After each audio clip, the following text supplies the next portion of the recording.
नमस्कार, मैं डॉक्टर गिरीश चतुर्वेदी फिर से आपका अपने चैनल में स्वागत करता हूँ। अपने चैनल के माध्यम से अपने कॉलेज में आपका स्वागत करता हूँ। जो पिछले वीडियो में हमने पढ़ा था physiological variation of the WBC, आज हम पढ़ेंगे pathological variation of the WBC। और कुछ बच्चे कमेंट कर रहे हैं कि सर WBC या RBC का फंक्शन वगैरह बताइए, और अच्छे से बताया जाएगा।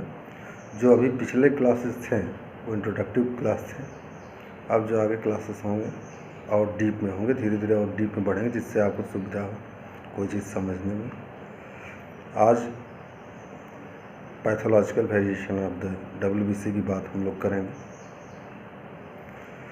WBC में दो ही कंडीशन होता है, एक बढ़ना एक घटना पैथोलॉजिकल में। जहाँ बढ़ता है WBC उसको ल्यूकोसाइटोसिस कहते हैं। ल्यूकोसाइटोसिस क्या है, कभी कभी लोग पूछते हैं व्हाट इज़ ल्यूकोसाइटोसिस। तो इसको क्लियर करने के लिए सिर्फ इतना ही कहना है, these are clinical condition in which there is increased in total WBC count as compare to normal limits. मतलब कि जो हमारे सामान्य क्षेत्र है, जितना हमारा होना चाहिए नॉर्मली, जो हमारा रेंज है, उससे ज़्यादा बढ़ने को ही हम ल्यूकोसाइटोसिस कहते हैं। अब इसके कारण क्या क्या हैं, कॉजेस जो होते हैं इसके क्या क्या हो सकते हैं, इसको समझने के लिए हमको कई पार्ट में बांटना होगा। लेकिन मेरे ख्याल से आप ल्यूकोसाइटोसिस समझ गए होंगे। जब नॉर्मल रेंज से बाहर ऊपर बढ़ता है WBC, तो उस कंडीशन को हम ल्यूकोसाइटोसिस कहते हैं। और जो नॉर्मल रेंज है अलग अलग जगह अलग अलग है। जो WHO का है वो 12,000 तक है। कहीं कहीं देख रहे हैं 12 से 20,000 तक है, कहीं कहीं 4 से 11,000 है। जो भी नॉर्मल रेंज है, मैं सिर्फ नॉर्मल रेंज की बात कर रहा हूँ, मैं और किसी संख्या की बात नहीं। कहीं मैंने किसी वीडियो में किसी संख्या की बात नहीं की। कहीं कहीं पे रेंज के लिए लोग अलग अलग व्यू देते हैं, अलग अलग बुक्स में अलग अलग व्यू देते हैं, इसलिए मैं नॉर्मल रेंज की बात। मैं पैथोलॉजी, अलग अलग पैथोलॉजी की रिपोर्ट देखता हूँ, तो वहाँ भी देखता हूँ नॉर्मल रेंज अलग कुछ लिखा होता है। किसी के 4 से 6,000, किसी के 6 से 11,000, किसी का कुछ है। तो इसलिए मैं नॉर्मल रेंज की बात नहीं करूँगा। नॉर्मल रेंज आप WHO का जान लीजिएगा, फिर ज़रूरत पड़ेगी मैं आगे बताऊँगा नॉर्मल रेंज क्या होता है। तो कॉजेज़ क्या क्या हैं। कॉज मुख्यतः देखा जाए तो एक्यूट इन्फेक्शन है, क्रॉनिक इन्फेक्शन है, फंगल डिजीज है और ल्यूकेमिया है। 4 काज है ल्यूकोसाइटोसिस के। तो इसमें एक्यूट इन्फेक्शन जो होता है, एक्यूट इन्फेक्शन में क्या क्या हैं ये आप जान लें। एक्यूट इन्फेक्शन में अगर देखा जाए, it is most commonest cause of the leucocytosis. यह जो सबसे ज़्यादा कारण है, सबसे बड़ा कारण है, कॉमन कारण है ल्यूकोसाइटोसिस के। और उसमें क्या है, acute pharyngitis, tonsillitis, appendicitis, urinary tract infection जिसको UTI कहते हैं, pneumonia, septicaemia, abscess, diarrhoea, gastroenteritis और acute myocardial infection, pulmonary embolism, pulmonary thrombosis, acute meningitis, viral encephalitis, rheumatic fever and viral hepatitis. ये ज़्यादातर मिलने वाले कारण हैं, अक्सर ये मिलते हैं। और एक्यूट इन्फेक्शन में जो अभी हमने डिजीज़ बताए हैं वो बहुत बड़े कारण हैं। अक्सर एक्यूट इन्फेक्शन में इनमें सबसे तेज़ बढ़ता है। एक्यूट इन्फेक्शन में इन रोगों में सबसे तेज़ बढ़ता है। इसके बाद अगर हम क्रोनिक इन्फेक्शन की बात करेंगे तो इसमें बात करेंगे all chronic infection caused by bacteria and fungi causes leucocytosis. अगर इसके उदाहरण में हम देखेंगे, chronic tonsillitis, tuberculosis of any organs, then chronic abscess and chronic tissue damaging conditions like rheumatoid arthritis, chronic glomerulonephritis, chronic pyelonephritis, nephrotic syndrome, chronic amoebic hepatitis, pyogenic liver disease, lungs abscess, brain abscess, pus formation of anywhere in the body can cause leukocytosis, chronic obstructive disease, lungs disease can also cause the leukocytosis. When they are present with other secondary infections, जहाँ पे secondary infection की वजह से भी leukocytosis हो सकता है, माने किसी भी वजह से यहाँ पे जो पुराने रोग हैं उनकी वजह से ल्यूकोसाइटोसिस है। इन कंडीशन में जो हमने अभी आपको बताए हैं, इन सभी कंडीशन में ल्यूकोसाइटोसिस होता है। एक डॉक्टर के लिए बहुत हेल्पफुल है ये वाला वीडियो, बहुत ही हेल्पफुल है, क्योंकि हमको जानना होता है कहाँ कहाँ पे ल्यूकोसाइटोसिस हो सकता है, कहाँ कहाँ पे किन किन रोगों में बढ़ सकता है। फिर उसके बाद फंगल डिजीज में क्या है, fungal disease all the fungal infection can cause the leucocytosis. जितने भी फंगल इन्फेक्शन है उनकी वजह से ल्यूकोसाइटोसिस हो सकता है। जैसे स्किन में इन्फेक्शन होता है और दांत चर्म रोग वगैरह देखते होंगे आप, फंगल इन्फेक्शन वगैरह जो जिसको हम कहते हैं। उसके बाद leukaemia is special disease that is also called blood cancer. Leukaemia जो है एक रोग है जिसको हम ब्लड कैंसर कहते हैं।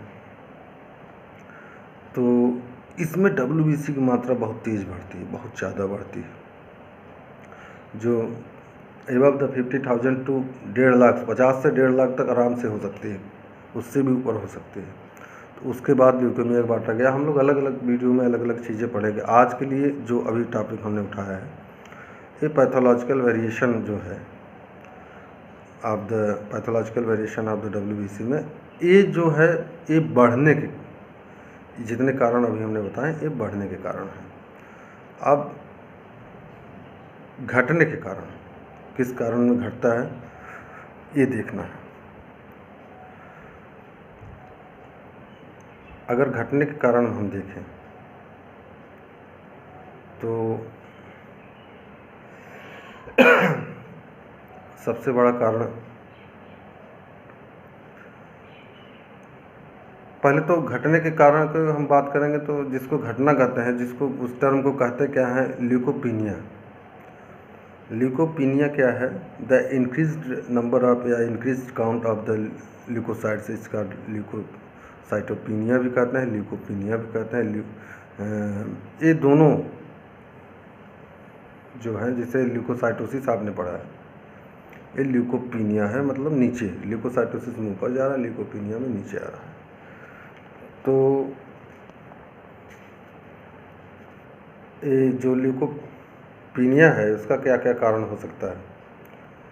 ल्यूकोपीनिया में स्टार्वेशन सबसे बड़ा कारण है। स्टार्वेशन का मतलब है कुपोषण। इसमें जो है लोअर माने क्वालिटी का अच्छे खाने, अच्छे तरह का खाना नहीं मिलना, जिस माने अच्छे न्यूट्रिटिव खाना जिसको कह सकते हैं, जिसको बैलेंस डाइट कह सकते हैं, ये सब चीज़ें तो मिलती नहीं है। इसलिए आपने पढ़ा है फिजियोलॉजिकल वेरिएशन में फूड से इसका रिलेशन है। फूड खाने के बाद तुरंत ही बढ़ता है, आपने पढ़ा होगा। तो स्टार्वेशन इसका कारण है, क्योंकि बैलेंस डाइट नहीं मिलता है। और उसके बाद पोस्ट हेमरेजिक स्टेट एक है। पोस्ट हेमरेजिक स्टेट क्या है, माने कि ब्लीडिंग होने के बाद, here WBC count is less than normal because of loss of WBC in blood during the bleeding. Blood के ब्लीडिंग होने के दौरान जो WBC ब्लड के साथ बह जाता है, उसके वजह से WBC कम होता है पोस्ट हेमरेजिक स्टेट में। देन उसके बाद पोस्ट इन्फेक्टिव पीरियड।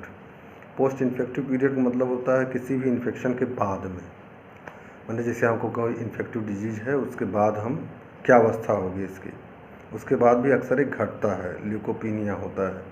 तो उसमें क्या होता है, the in post infective period the total WBC count is less because of death of some WBC during phagocytosis. हम जानते हैं कि हमारे शरीर में यह रोग से लड़ता है। रोग से लड़ने के लिए WBC सबसे महत्वपूर्ण भूमिका अदा करता है। जब रोग से लड़ता है तो मरता भी है। अगर उस तरफ के सैनिक लड़ाई में मरते हैं तो इस तरफ के भी सैनिक मरते हैं, दोनों तरफ के सैनिक मरते हैं।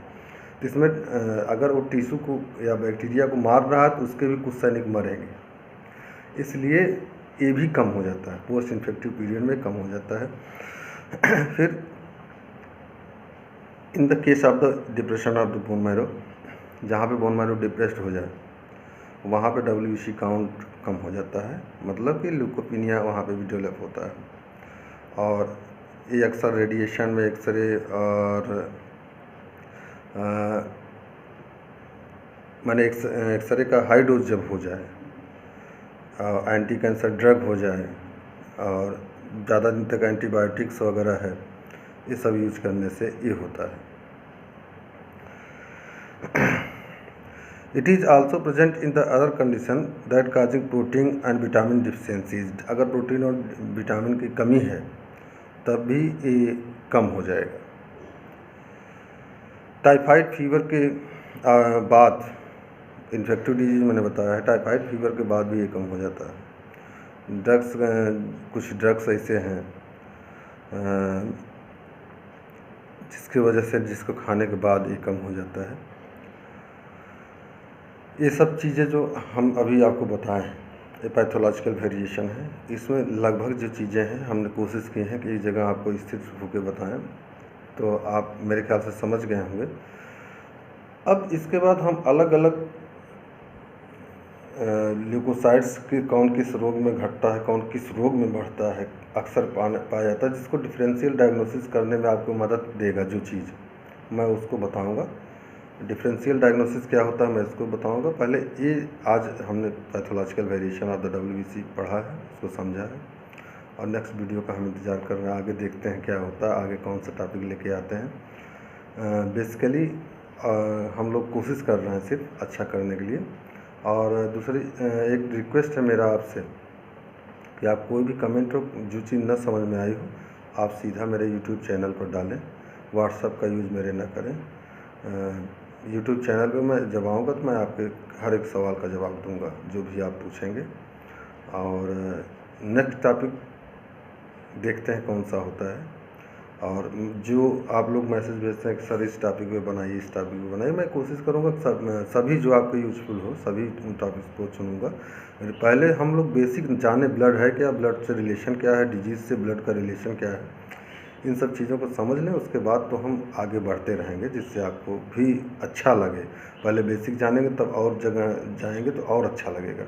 इसलिए मैं एक बेसिक प्लेटफॉर्म से चल रहा हूँ जिससे आपको दिक्कत ना हो और अच्छा कर पाएँ आप भी। और वीडियो बार बार देखेंगे तो आपको कोई भी चैप्टर जैसे आप चाहेंगे तैयार करना हो तैयार हो जाएगा। जिससे कुछ बच्चे पूछ रहे हैं कि सर समझ में नहीं आ रहा है, तो समझ में नहीं, एक बार में तो समझ में नहीं आएगा। आप बेसिक से शुरू करो, पहले वीडियो से शुरू करो, उसके बाद नेक्स्ट पे ऐसे ऐसे बढ़ते रहो, तब आपको बढ़िया समझ में आएगा।